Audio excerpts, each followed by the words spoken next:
आप सभी का। और हम बात कर रहे हैं प्राग ऐतिहासिक काल के बारे में। और प्राग ऐतिहासिक काल का एक जो पार्ट है, स्पेशली पाषाण काल या स्टोन एज, स्पेशली उसका बात करेंगे हम इस वीडियो में। और प्राग ऐतिहासिक काल की अगर हम बात करें तो ये जो प्राग ऐतिहासिक काल है, ये इतिहास का वो कालखंड होता है या है जिसके लोग लिपि के बारे में नहीं जानते थे और इस समय के बारे में कोई भी लिखित साक्ष्य प्राप्त नहीं हुआ है, तथा इस समय कोई भी लेखन कला का साक्ष्य नहीं मिला है। प्रागैतिहासिक काल कहलाता है। इसके अलावा प्रागैतिहासिक काल में दो काल को रखा जाता है, जिससे पहला है पाषाण काल और दूसरा है ताम्र पाषाण युग। पाषाण काल यानी कि ऐसा काल जिस समय लोग पत्थर के औजारों का उपयोग करते थे, पाषाण काल कहलाता है। जबकि ताम्र पाषाण की बात करें तो इस समय जब सभ्यता थोड़ी सी तकनीकी विकास हुआ तो पत्थर के साथ साथ लोग तांबे के औजारों का प्रयोग भी करने लगे। ये क्रमिक विकास चल रहा था, यानी कि जब तकनीकी विकास हुआ तो पत्थर के औजारों के साथ जो मनुष्य ने सबसे पहला जिस औजार का उपयोग किया वो धातु तांबा था, तो ये ताम्रपाषाण हो गया। और ये दोनों प्राग ऐतिहासिक काल में आते हैं। वजह ये है कि इस समय का कोई भी लिखित साक्ष्य प्राप्त नहीं होते हैं। इनका जो भी अनुमान लगाया गया है इन युग के बारे में, काल के बारे में, वो सभी उनसे जो भी औजार प्राप्त हुए हैं उनसे लगाया गया है। इसके लिए इनको प्रागैतिहासिक काल कहा जाता है। और आद्य ऐतिहासिक काल की भी अगर हम बात कर ही लें तो आद्य ऐतिहासिक काल इतिहास का वह कालखंड है कि जब लेखन का विकास तो हो गया है, उनके द्वारा कुछ लिखित तथ्य भी छोड़े गए हैं, लेकिन जिनको अब तक पढ़ा नहीं गया हो, आद्य इतिहास कहलाता है या प्रोटो हिस्ट्री कहलाता है। और इसमें शामिल किया जाता है हड़प्पा सभ्यता को, क्योंकि इसके जो अभिलेख हैं वो अभी तक पढ़े नहीं जा सके हैं। और इसके बाद आता है ऐतिहासिक काल या ऐतिहासिक युग। तो इतिहास का वो समय या वो कालखंड जिस समय जो भी रचना प्राप्त हुए हैं उनको पढ़ा जा सका है, ऐतिहासिक काल कहलाता है। तो बहरहाल हम बात कर रहे थे प्रागैतिहासिक काल के पाषाण युग के बारे में, और स्पेशली इस वीडियो में हम सिर्फ पाषाण युग को ही पढ़ेंगे। और ये जो हमारा सेगमेंट है, जो हमारा खंड है पाषाण काल को लेकर, तो इससे जो भी सवाल पूछे जाते हैं अधिकतर तथ्यात्मक सवाल पूछे जाते हैं कि किस काल में या किस पाषाण काल में जो औजार पाए गए हैं ये किस स्थल से पाए गए हैं, या इनका समय क्या था, या किस व्यक्ति ने इसकी खोज की। तो इस प्रकार के सवाल इस सेगमेंट से आते हैं। तो अब जैसा कि हम बात कर रहे हैं प्रागैतिहासिक काल की, तो जैसा कि पहले बताया आपको, प्रागैतिहासिक काल इतिहास का वो कालखंड होता है जिस समय लोग लिपि के बारे में नहीं जानते थे। साथ ही साथ इन संस्कृतियों के अध्ययन के लिए हमको संपूर्ण रूप से पुरातात्विक स्रोत पर निर्भर रहना पड़ता है। और पाषाण युगीन संस्कृति की बात करें तो पाषाण युगीन संस्कृति को 3 भागों में बांटा गया है, जिसमें पहला है बूढ़ा पाषाण काल या पैलियोलिथिक एज, उसके बाद दूसरा है मध्य पाषाण काल या मेसोलिथिक एज, और तीसरा है नव पाषाण काल या नियोलिथिक एज। इन तीनों को प्रस्तर युगीन संस्कृति में शामिल किया जाता है। यानी पाषाण काल के ये 3 कालखंड हैं, पूरा पाषाण काल, मध्य पाषाण काल और नव पाषाण काल। और हम इनका क्रमबद्ध अध्ययन कर लें तो देखेंगे कि पूरा पाषाण काल की बात करें या पैलियोलिथिक एज की बात करें तो इसे आखेटक या खाद्य संग्राहक युग भी कहा जाता है, क्योंकि इस समय के जो लोग थे वो शिकार करके या कंदमूल इकट्ठा करके अपने जीवन यापन करने का कार्य किया करते थे, पूरा पाषाण काल। और इस काल की बात करें, पूरा पाषाण काल की बात, तो पूरा पाषाण काल था, ये प्रागैतिहासिक काल का सबसे लंबा और पुराना चरण माना जाता है। और जो भारतीय उपमहाद्वीप है वहाँ इसका प्रारंभ लगभग 20 लाख वर्ष पूर्व हुआ था, और लगभग ईसा पूर्व 10,000 ईसा पूर्व ईस्वी में तक ये काल चलता है, पूरा पाषाण काल। तो यानी कि जिस समय लोग पत्थरों के औजारों का उपयोग किया करते थे, पाषाण काल कहलाता है। और हम बात कर रहे हैं पूरा पाषाण काल की, तो इसको 3 चरणों में बांटा जाता है, जो कि अखेटक या खाद्य संग्राहक युग भी कहलाता है। तो इसमें 3 कर चरण हैं। पहला है कि निम्न पूरा पाषाण काल, जिसका जो समय रहता है 5 लाख ईसा पूर्व से 50,000 ईसा पूर्व तक रहता है। और जो इसका जो दूसरा चरण है वो मध्य पूरा पाषाण कहलाता है, जो कि 50,000 ईसा पूर्व से 40,000 ईसा पूर्व तक चलता है। और जो तीसरा उच्च पूरा पाषाण काल कहलाता है, ये 40,000 ईसा पूर्व से 10,000 ईसा पूर्व तक ये चरण चलता है। अब ये जो पूरा पाषाण का काल विभाजन किया गया था, इसका वजह ये था कि जो उपकरण पाए गए हैं उनमें धीरे धीरे परिवर्तन हो रहा था और साथ ही साथ जलवायु में भी परिवर्तन हो रहा था। इसीलिए पूरा पाषाण काल को 3 चरण में बांटा गया है ना, इन तीनों चरणों में, निम्न पूरा पाषाण काल, मध्य पूरा पाषाण काल और उच्च पूरा पाषाण काल। अब थोड़ी सी हम बात कर लें इनमें थोड़ी और डिटेल्स में। तो निम्न पूरा पाषाण काल की अगर हम बात करें तो ये जो निम्न पूरा पाषाण काल है, जो कि 5 लाख ईसा पूर्व से 50,000 ईसा पूर्व ईसा पूर्व तक चलता है ये। तो निम्न पूरा पाषाण को सल्क संस्कृति के नाम से भी जाना जाता है। ये ध्यान रखिएगा, ये फैक्चुअल चीज़ है, ठीक है। और इस समय का जो मानव था मूलतः क्वार्टराइज पत्थर, तो है ना, हम बात कर रहे हैं निम्न पूरा पाषाण काल की। तो इस समय का जो मानव था ये मूलतः जो क्वार्टराइज पत्थर होता है उसका उपयोग करते थे और इसे हम सल्क संस्कृति के नाम से भी जानते हैं। इसके अलावा ये जो निम्न पूरा पाषाण काल का जो औजार है उसको कोर टूल्स कहा जाता था, यानी कि क्रोड उपकरण कहा जाता है, क्योंकि ये बहुत ही अनगढ़ और अपरिष्कृत किस्म के होते थे, यानी कि बड़े अजीब टाइप के होते थे, जैसा भी पा लिया लोगों ने हथियार बना लिया उस टाइप का होते थे। और इनका जो स्वरूप था काफ़ी भारी भरकम और बेडौल था। तो इस काल के जो औजार थे वो खंदक या गड़ासे थे, हस्त कुठार या हैंड एक्स था और विदरणीय क्लीवर्स हुआ करते थे। और निम्न पूरा पाषाण काल में ही आग की खोज हो गई थी, लेकिन ये था कि इसका प्रयोग नियमित रूप से नहीं होता था। और ये जो निम्न पूरा पाषाण काल है इसको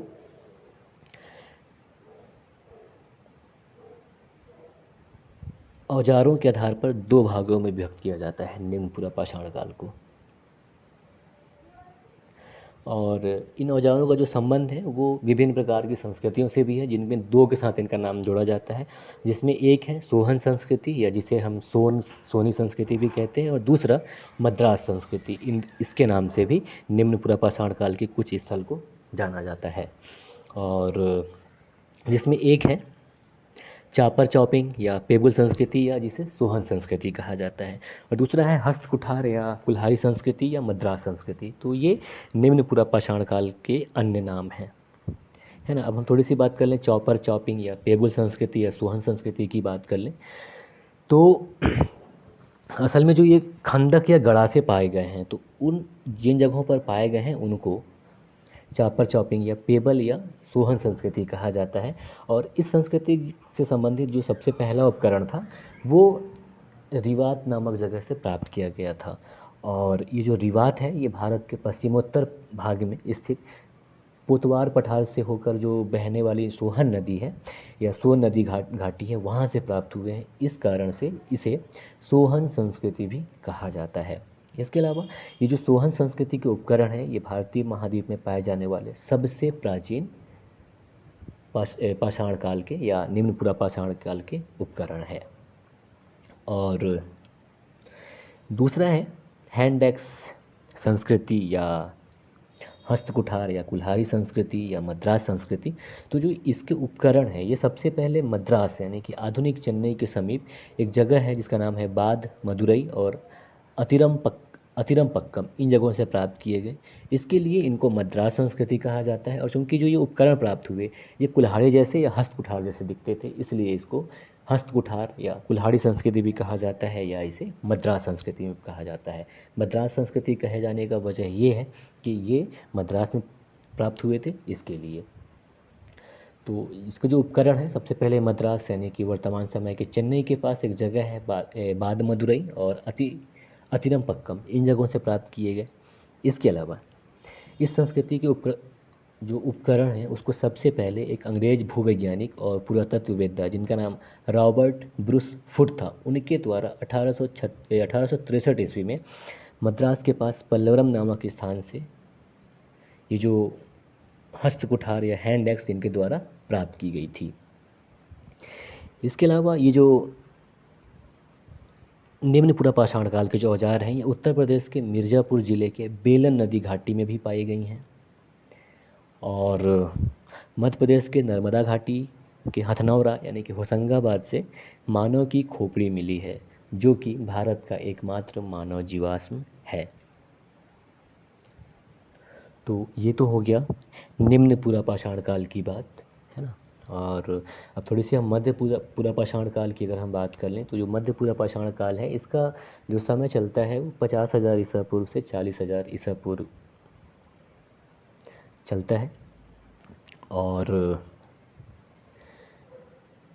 तो इस समय क्या था कि जो क्वार्टराइट पत्थर हैं उनके स्थान पर जैस्पर, चर्ट, फ्लिंट जैसे पत्थरों का प्रयोग किया जाने लगा था उपकरण बनाने में या औजार बनाने में।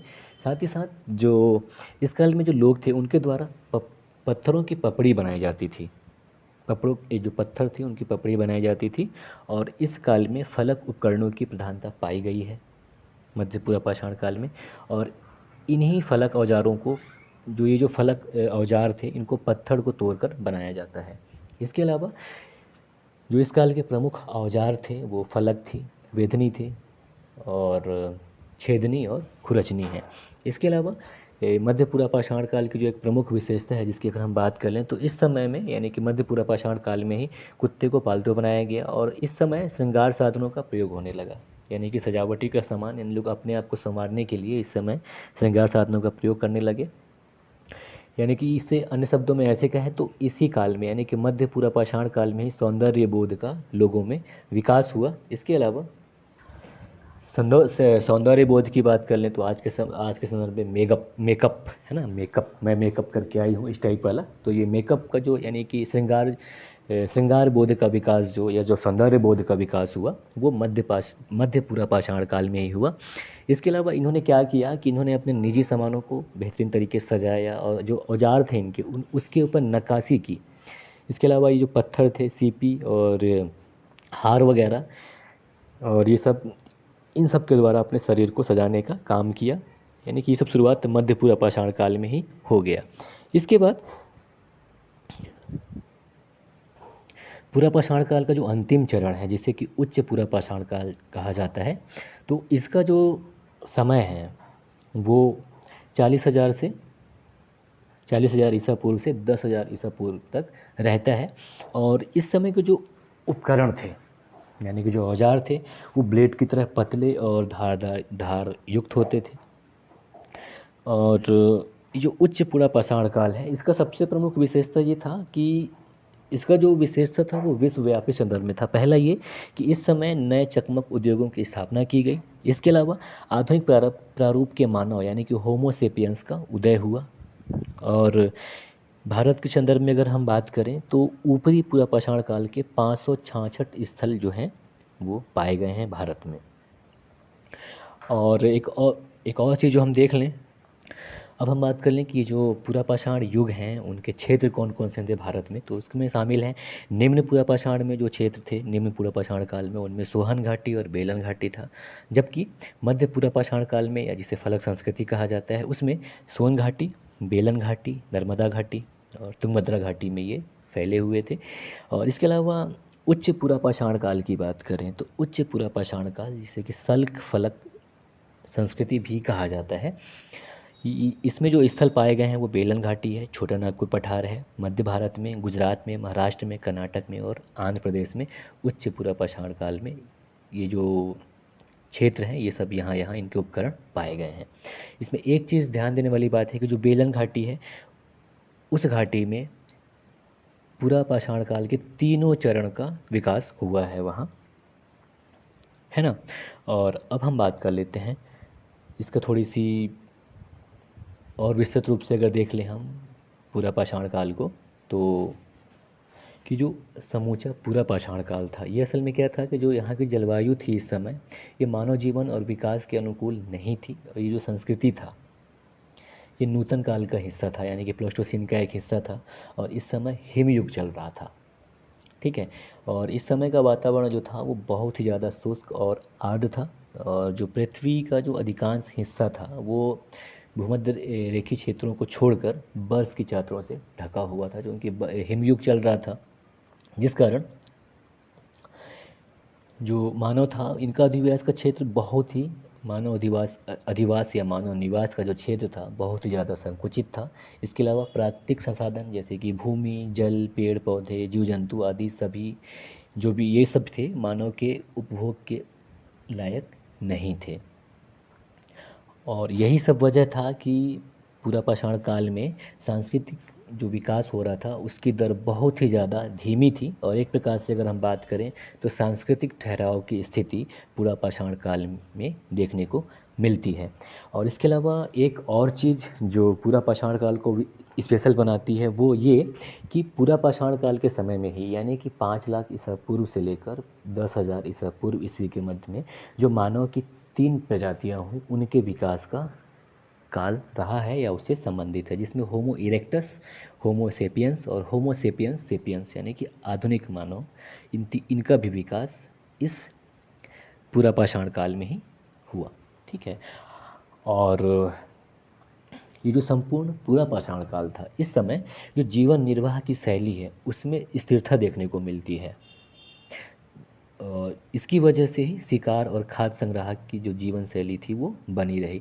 और स्थिरता देखने को मिलती है, इसका वजह ये था कि इस समय कुछ तकनीकी विकास था नहीं, मानव के पास कुछ अन्य कार्य करने के लिए जैसे गड्ढा वगैरह खोदने के लिए कुछ औजार वगैरह नहीं थे, क्योंकि बिल्कुल इनिशियल स्टेज में प्रारंभिक अवस्था में था। इसके लिए इस समय जो था जो जीवन शैली थी या लाइफ स्टाइल थी वो बिल्कुल ठहराव की स्थिति ली हुई थी। इसके अलावा जो भारतीय उपमहाद्वीप में, यहाँ पे ध्यान दीजिएगा कि पंजाब का मैदान, ठीक है, गंगा का मैदान और पूर्वोत्तर मैदान और पश्चिमी घाट, यानी इन चारों क्षेत्रों को छोड़कर सभी भागों में पूरा पाषाणिक स्थल पाए गए हैं। लेकिन जो मैदानी स्थल है वहाँ पे नहीं पाए गए हैं, क्योंकि लोगों के पास वैसे मतलब मैदानी भागों में नहीं रह सकते थे उस समय, क्योंकि उनको जंगली जानवरों का भय था, उनसे बचना भी था। और इन्हीं सब चीज़ों से ये लोग मैदानी भागों में नहीं रहते थे। ठीक है, क्योंकि ऊपर रहते थे तो उस समय क्या था, जो इनका रहने का था, चलो पेड़ पे रह लो भाई, कपड़ा लपेट के कैसे भी रह लो। एक्चुअली कपड़ा उस समय होता नहीं था, तो ये बार्क वगैरह यानी पेड़ के छाला वगैरह लपेट के रहा करते थे पेड़ उड़ पर, क्योंकि आदि मानव जैसा आदि मानव का ही जीवन उस समय इंसान जी रहा था। ठीक है, तो ये बिल्कुल क्लियर है कि ध्यान रखिएगा कि भारतीय उपमहाद्वीप में जो जितने मैदान थे, जो 4 मैदान हैं मेनली, पंजाब का मैदान, गंगा का मैदान, पूर्वोत्तर मैदान और पश्चिमी घाट, इनको छोड़कर सभी भागों में पूरा पाषाणिक स्थल पाए गए हैं। और ये जो जितना भी पूरा पाषाणिक चरण था उस समय जो मानव निवास था वो ऊपरी नदी घाटियों में ही सीमित था।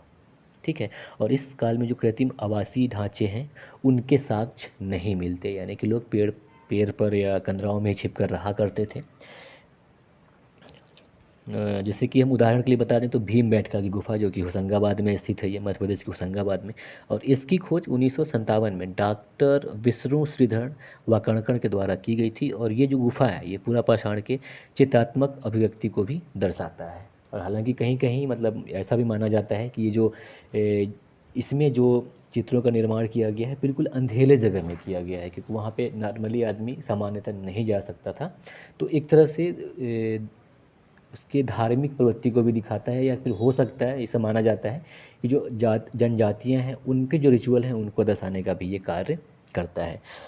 और एक अन्य प्रमुख तत्व है कि पूरा पाषाणकालीन जो मानव थे उनमें स्वामित्व या निजी संपत्ति की भावना विकसित नहीं हुई थी। ठीक है, अब हम चलते हैं पूरा पाषाण काल का दूसरा स्तर मध्य पाषाण काल या मेसोलिथिक एज के बारे में बात करने, जिससे कि अखेटक और पशुपालक कहा जाता है। तो मध्य पाषाण या मेसोलिथिक एज में अगर एक चीज़ बेहतर हो गया था कि लोग शिकार तो करते थे, साथ ही साथ अब पशु भी पालने लग गए थे। तो मध्य पाषाण काल तो है ना, मतलब इसी समय क्या था कि मध्य पाषाण काल या मेसोलिथिक एज को पशुपालक युग या अखेटक युग भी, अखेटक और पशुपालक युग भी कहा जाता है। यानी कि इस संदर्भ में क्या हुआ कि अब यानी कि 10,000 ईसा पूर्व से 9,000 ईसा पूर्व तक इसका काल मध्य पाषाण का रखा जाता है। लेकिन कहीं कहीं इसका प्रभाव 5,000 ईसा पूर्व तक भी दिखाई पड़ता है मध्य पाषाण काल का। और इसकी जो सबसे बड़ी विशेषता थी तो इस समय लोग शिकारी के साथ साथ पशुपालक हो गए थे। और ये जो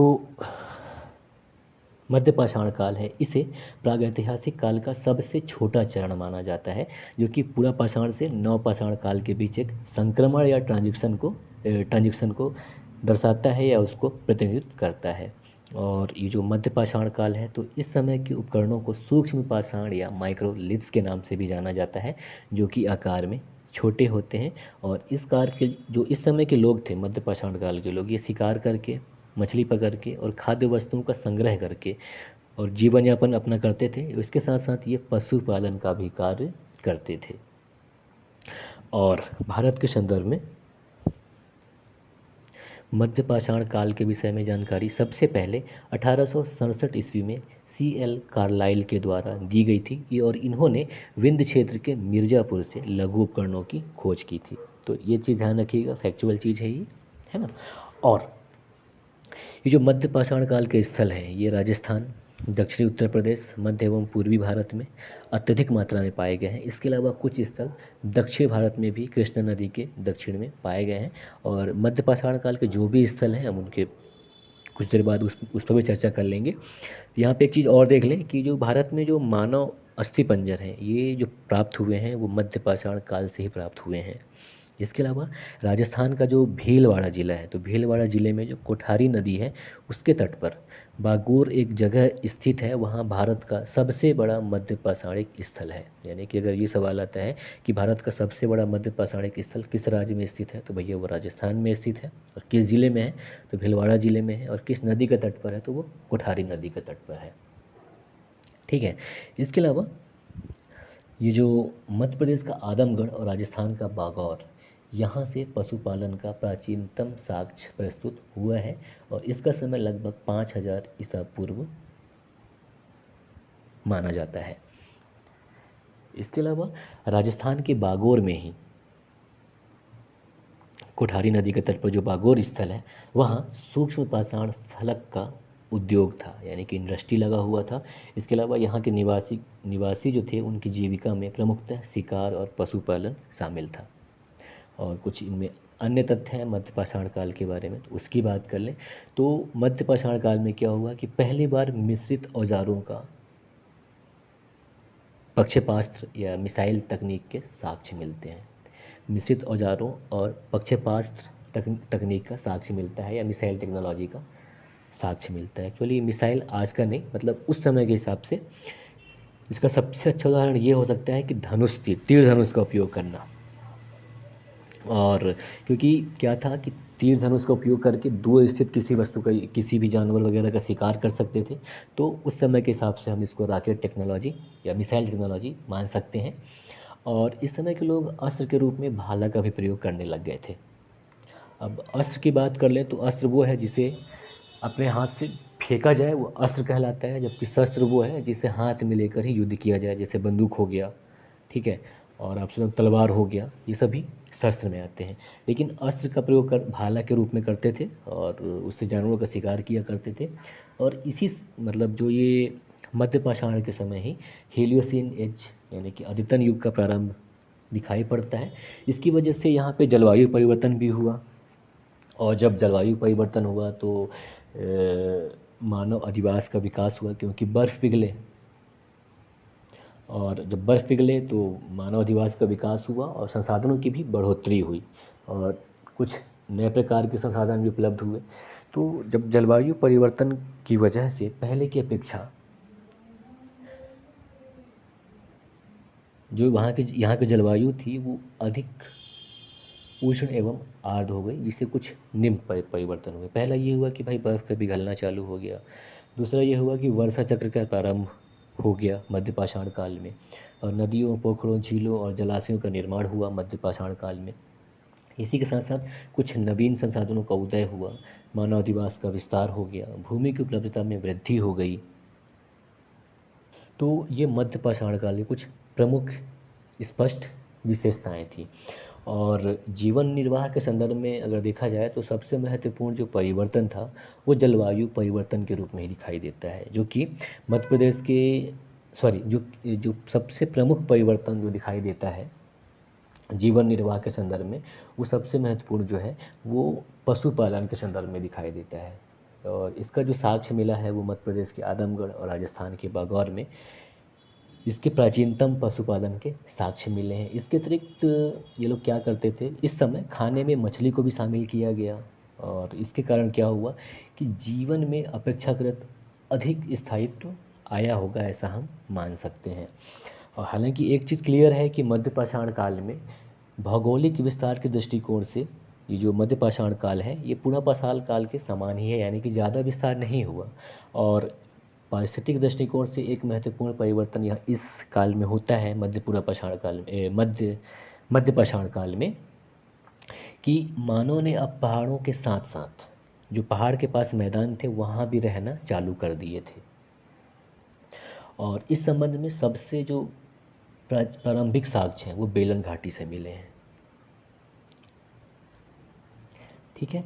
और इसका एक जो उदाहरण मिला है वो स्तंभ गर्त गर्त के रूप में मिला है। और इनके जो आवासीय ढांचे हुआ करते थे, यानी कि अब लोग क्या है, मध्यपाषाण काल में जब उनके जीवन में थोड़ी सा स्थायित्व आया, यानी कि जब उन्होंने पशु पालना चालू कर दिया तो उनको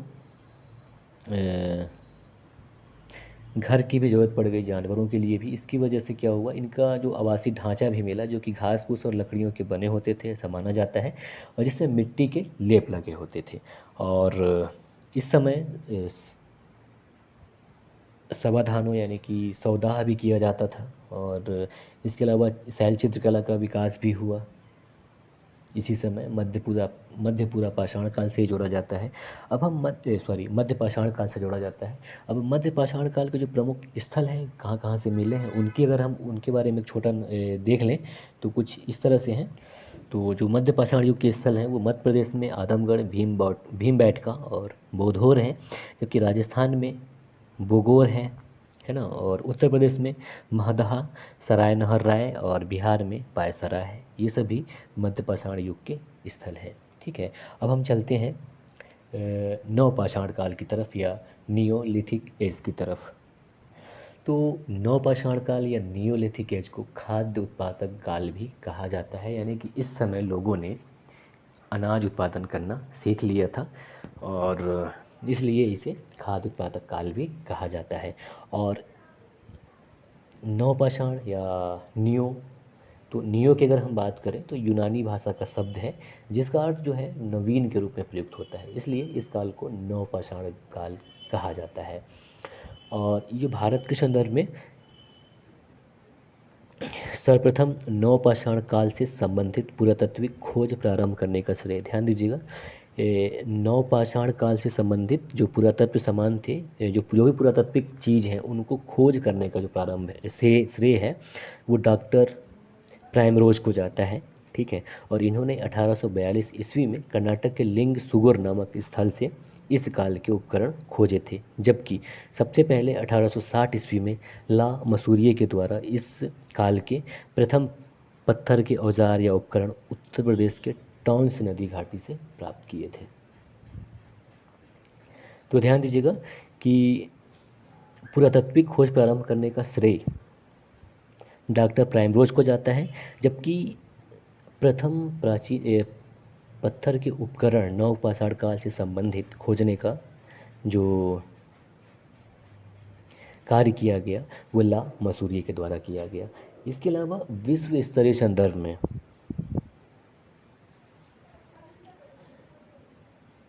इस युग की या नवपाषाण युग या नवपाषाण काल की शुरुआत 9000 ईसा पूर्व में होता है। और ये जो नवपाषाण काल है ये पाषाण काल का सबसे अंतिम और विकसित चरण है, जिसका कि जो प्रारंभ है भारत के बहुत सारे भागों में अलग अलग समय पर विभिन्न भागों पर समय समय पर हुआ, जिनके निम्न चरण हैं। पहला तो ये हुआ कि पश्चिमोत्तर भारत में जो हुआ ये 7000 ईसा पूर्व में, जिसमें मेहरगढ़ बलूचिस्तान में हुआ जो कि पाकिस्तान में स्थित है, वहाँ हुआ। इसके अलावा मध्य भारत में 4000 BC या बिफोर क्राइस्ट में, यानी कि 4000 ईसा पूर्व के समय हुआ ये। और उत्तरी भारत, पूर्वी भारत और दक्षिणी भारत में ये 2500 ईसा पूर्व आसपास के ईसा पूर्व के समय इसका विकास हुआ नवपाषाण काल का। ठीक है। इसके अलावा अब मेहरगढ़ की बात कर लें तो जो कि जहाँ जो पश्चिमोत्तर भारत में स्थित है और ये पाकिस्तान के बलूचिस्तान में स्थित है, यहाँ सबसे पहला कृषि का साक्ष्य मिला है और ये नवपाषाणिक स्थल है। ठीक है। इसके अलावा इलाहाबाद या प्रयागराज की बात कर लें तो यहाँ पे कोल्डी हवा एक जगह है तो ये इकलौता ऐसा नौपाषाणिक स्थल है जहाँ से चावल या धान के प्राचीनतम साक्ष्य मिले हैं, और ये स्थल जो है नौपाषाणिक है। ठीक है। इसके अलावा ये जो नवपाषाण काल है या न्यूलिथिक एज है, तो इस समय के लोग जो थे वो पालिशदार पत्थर के औजारों और हथियारों का प्रयोग करते थे, जिसे कि सेल्ट कहा जाता था, CELT, सेल्ट कहा जाता है। इसके अलावा तकनीकी दृष्टि से अगर देखा जाए तो इस काल के जो औजार होते थे नवपाषाण काल युग के, बहुत ही ज़्यादा विकसित हैं, और इनको क्या किया जाता था कि घिस करके बनाया जाता था। इसके कारण इनको घिसे हुए या पालिश किए हुए उपकरणों के नाम से जाना जाता है, या घिसे हुए या पालिशदार उपकरणों के नाम से जाना जाता है। और जो नवपाषाण काल के समय में विभिन्न क्षेत्रों में विभिन्न प्रकार के कुल्हाड़ी के प्रकार पाए गए हैं, जिसमें उत्तर पूर्वी समूह की बात कर लें या पूर्वोत्तर नवपाषाणिक स्थल है, जिसमें जो औजार पाए गए हैं, तो उनकी जो जिसमें सॉरी पूर्वोत्तर समूह में जो पाए गए हैं जगह, वहाँ पे जो कुल्हाड़ी पाए गए हैं वो वक्रधार की आयताकार कुल्हाड़ी पाई गई है। जबकि दक्षिण समूह की बात कर लें, यानी कि जो दक्षिण भारत में जो नवपाषाण स्थल मिल रहे हैं, वहाँ पे कुल्हाड़ी के जो बगले हुआ करते थे किनारे, वो अंडाकार, और जो उनका हत्था था वो नुकीला हुआ करता था। जबकि पश्चिमोत्तर जो समूह में जो भी औजार पाए गए हैं वो पालिशदार कुल्हाड़ी या हड्डी के औजार पाए गए हैं। ठीक है। और ये पश्चिमोत्तर जो संस्कृति पाई गई है नवपाषाण काल की, उसे कश्मीरी नवपाषाण संस्कृति भी कहा जाता है। इसके अलावा कुछ प्रमुख जो नवपाषाण सभ्यता के जो स्थल हैं या नवपाषाण काल के स्थल हैं, उसकी बात कर लें तो जिसमें एक है गुफा कराल। तो गुफा कराल का मतलब होता है कुलाल या कुम्हाड़ की गुफा, और ये जो जगह है ये कश्मीर में है। और इस काल के लोग, नवपाषाण काल के लोग कृषि करते थे, साथ ही साथ पशुपालन का कार्य भी किया करते थे। और इस समय जो पशुपालन, क्योंकि उच्च पुनर्पाषाण काल में ही क्या कहते हैं पशुपालन का विकास हो गया था, तो इस समय पशुपालन बेहतरीन ढंग से होने लगा था। इसके अलावा नवपाषाण काल में मेनली कृषि कार्य होने लगा था, तो यानी कि इस समय कृषि का और पशुपालन दोनों कार्य नवपाषाण काल के लोग किया करते थे। इसके अलावा जो कश्मीर में है, तो कश्मीर का जो नवपाषाणिक स्थल है, बहुत ही मात्रा में यहाँ के लोग हड्डी के औजारों का और हथियारों का प्रयोग करते थे। और ये स्थल है बुर्ज होम, जो कि कश्मीर में स्थित है। और इसके अलावा बिहार राज्य के चिरांद, ये दो जगहों में हड्डी के उपकरण पाए गए हैं जिनका उपयोग उस समय लोग किया करते थे। एक तो है कश्मीर का बुर्ज होम, जबकि दूसरा है बिहार राज्य का चिरांद। चिरांद ये नवपाषाणिक स्थल है जो कि पटना से 40 किलोमीटर दूर स्थित है। तो इन दो जगहों पर ही हड्डी के उपकरण या औजार मिले हैं, यानी कि इन दोनों जगह के लोग हड्डी के उपकरण का भी प्रयोग करते थे। और बुर्ज होम की बात कर लें तो बुर्ज होम का मतलब होता है भुर्ज वृक्ष का स्थान। तो ये जो जगह है नवपाषाणिक स्थल, ये श्रीनगर से 16 किलोमीटर उत्तर पश्चिम में स्थित एक जगह है। यहाँ से युग्मित 100 दाह के प्रमाण भी मिले हैं, यानी कि एक साथ 2 लोगों को इनका अंतिम संस्कार किया जाता था। इसके अलावा कि जो ये बुर्ज होम के निवासी थे, ये लोग खुरदुरे और धूसर रंग के मिट्टी के बर्तन या मृद भांड का प्रयोग किया करते थे। इसके अलावा ये लोग क्या करते थे, पालतू यहाँ की सभ्यता में, नवपाषाण काल में बुर्ज होम की सभ्यता में या कश्मीरी नवपाषाण संस्कृति में पालतू कुत्ते को भी अपने मालिक के साथ दफनाए जाने का साक्ष्य मिला है। इसके अलावा बुर्ज होम में ही गर्तावास या ऐसे आवास मिले हैं जो गड्ढे के अंदर नीचे बनाए जाते थे। और अब हम बात कर लें दक्षिण भारत के नवपाषाणिक स्थल की, तो जिसमें कर्नाटक, आंध्र प्रदेश, तमिलनाडु में भी पाए गए हैं। और यहाँ के लोग जो क्या थे, यानी कि नवपाषाण काल में जो लोग थे, ये आमतौर पर नदी के किनारे ग्रेनाइट की पहाड़ियों के ऊपर या पठारों पे बसने का कार्य किया करते थे। और नवपाषाणकालीन जो दक्षिण भारत के स्थल हैं, वहाँ से बहुत मात्रा में पकी हुई मिट्टी की मूर्तिकाएँ मिली हैं, जिससे ये पता चलता है कि बहुत से जानवरों को पाला करते थे, क्योंकि इन्होंने जानवरों का बहुत सा डिजाइन बनाया हुआ था। इसके अलावा ये गाय, बैल, भैंस, बकरी इनके द्वारा पाला जाता था। और इनके द्वारा, यानी कि दक्षिण भारत के नवपाषाणिक लोगों के द्वारा सिलबट्टे का प्रयोग किया जाता था। सिलबट्टा वही जिससे हम मसाला पीसते हैं। और जो पूर्वोत्तर नौपाषाणी क्षेत्र यानी कि असम क्षेत्र की अगर हम बात कर लें, तो यहाँ से भी नौपाषाण युग के औजार मिले हैं तथा जिसमें मेघालय की जो गारो पहाड़ियाँ हैं वहाँ से भी नौपाषाणिक उपकरण मिले हैं। इसके अलावा दक्षिण भारत का ही जो नौपाषाणिक स्थल है जिसमें कर्नाटक का पिकली हल, तो यहाँ से जो नौपाषाण युग के जो निवासी थे वो पशुपालक थे, गाय बैल भेड़ बकरी आदि भी पालते थे। इसके अलावा यहाँ की जो कर्नाटक का जो पिकली हाल था, यहाँ का सबसे प्रमुख बात ये थी कि वे खूंटों एवं खंभे गाड़कर मवेशी या जानवरों के लिए बाड़े बनाते और उनके बीच में मौसमी शिविरों में रहते थे। फिर इन शिविरों में ये आग लगा देते थे ताकि शिविर को साफ़ किया जा सके, और अगले मौसम में यहाँ पे ये लोग फिर से शिविर लगाया करते थे। और यहाँ से राख के ढेर और निवास दोनों मिले हैं कर्नाटक के पिकली हिल स्थल से। तो अब हम जो बात कर लें कि नौपाषाण युग के स्थल जहाँ जहाँ से प्राप्त हुए हैं उनकी अगर हम बात कर लें, तो पश्चिम उत्तर या उत्तर पश्चिम भारत की बात करें तो बलूचिस्तान और ऊपरी ऊपरी सिंधु प्रणाली से नौपाषाण युग के जो स्थल हैं उनमें बलूचिस्तान में मेहरगढ़, किलीगुल मोहम्मद और राना घुंडई है, जबकि ऊपरी सिंधु प्रणाली में जलीलपुर और सरायखोला में ये जगह या स्थल मिले हैं। जबकि कश्मीर में अगर हम बात करें तो ये झेलम घाटी में स्थित हैं, बुर्जहेम और गुफकराल। और उत्तरी भारत की बात करें तो उत्तर प्रदेश में कोल्डिहवा और महदहा है, जबकि बिहार में चिरांद और सेनुआर है। और पूर्वी भारत की बात कर लें तो इसमें पश्चिम बंगाल में पांडु राजा ढेबी शामिल है, जबकि असम की अगर हम बात करें तो सारू तारू और मारक डोला में ये नौपाषाण युग के स्थल प्राप्त हुए हैं। और प्रायद्वीपीय भारत की बात कर लें यानी दक्षिण भारत की अगर हम बात करें तो यहाँ कर्नाटक के ब्रह्मगिरी, हल्लूर, कोडाईकनाल, कुपगाल, मस्की, संगनकल्लू और तक्कलकोटा से नौपाषाण युग के स्थल प्राप्त हुए हैं। और आंध्र प्रदेश की अगर हम बात कर लें तो नागार्जुन कोंडा और पिक्लीहल और पिक्लीहल कर्नाटक में है, तो ध्यान रखिएगा, थोड़ी सी ये बाय मिस्टेक हो गया है ना।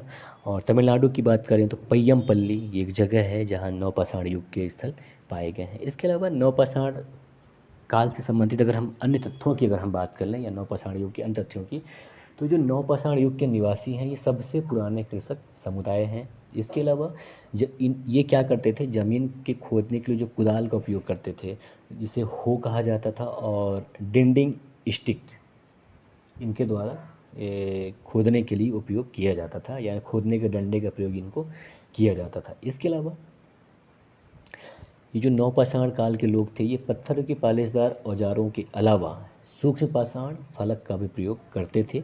इसके अलावा ये क्या करते थे, निवास के लिए या अधिवास के लिए मिट्टी या सरकंडों के बने हुए गोलाकार या आयताकार घरों में रहने का काम करते थे। और ऐसा विश्वास भी किया जाता है कि जो लोग गोलाकार घर में रहते थे उनकी संपत्ति पर सामुदायिक स्वामित्व होता था। ठीक है।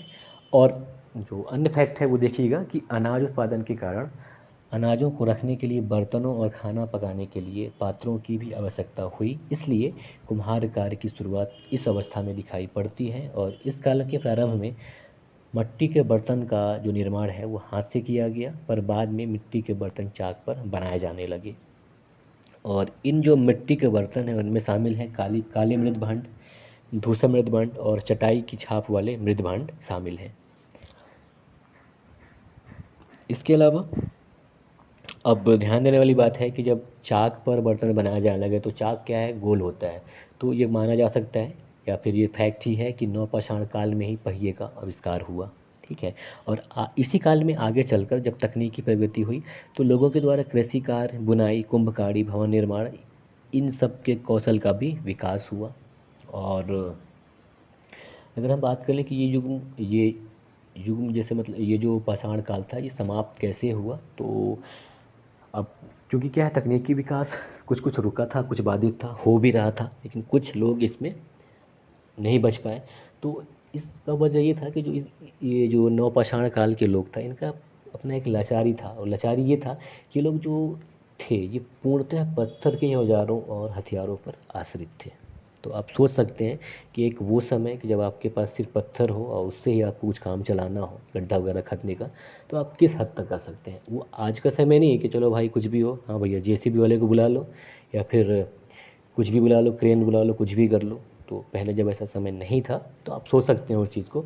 तो नवपाषाण काल के लोग पूर्णतः पत्थर के औजारों और हथियारों पर आश्रित थे, जिसकी वजह से ये लोग पहाड़ी इलाकों से दूर जाकर बस्तियां नहीं बसा सकते थे।